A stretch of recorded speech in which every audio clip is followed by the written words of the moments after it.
Good evening, everybody. Dave Sykett here with assignment number 5, 3 tracks of MIDI and 3 tracks of real audio. This particular composition is inspired by my career as a Guitar Center store manager.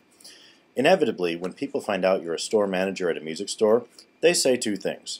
Thought number 1, you must have the coolest job in the world. The answer? Yes, I do have one of the coolest jobs in the world. Thought number 2, how do you deal with the noise?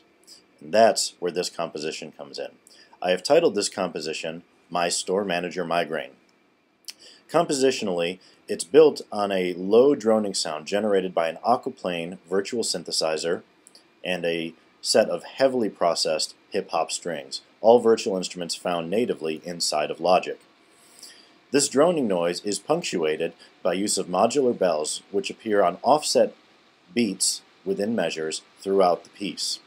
Lastly, on top of this, 3 pieces of captured actual acoustic instrument audio representing the various sounds I hear during my day. Featured here, a cajon played live recorded with a Neumann TLM-102 microphone, an electric guitar recorded directly and using the amp modeling capabilities of Logic, and lastly, a Taylor 314 acoustic guitar mic'd again with the Neumann TLM-102. What is interesting about this piece is the various editing and automation properties of the DAW software I have taken great advantage of. As you're looking at my main screen right now, what you'll see is a lot of very colorful lines used to manipulate the various properties within the piece itself.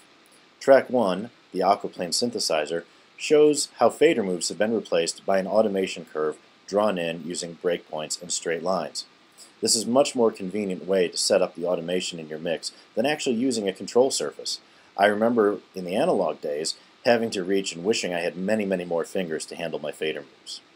The modular bells also are showing you the fader curves going on in the automation. Additionally shown here, this is a pan.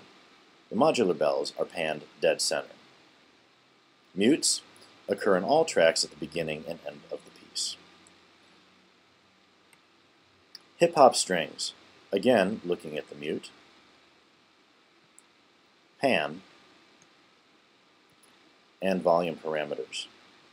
The cajon has actually had some of its actual processing handled through automation. Here we're looking at the modulation delay, and it's changing throughout the course of the piece. Track number 5, the electric guitar DI, shows use of automation to control panning.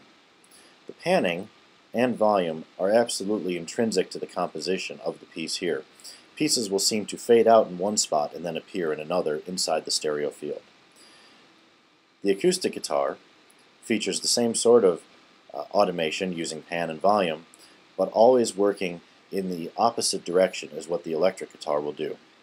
Also, looking closely at the acoustic guitar, you will see that some editing has been performed using crossfades between various punch points to fix parts of the composition.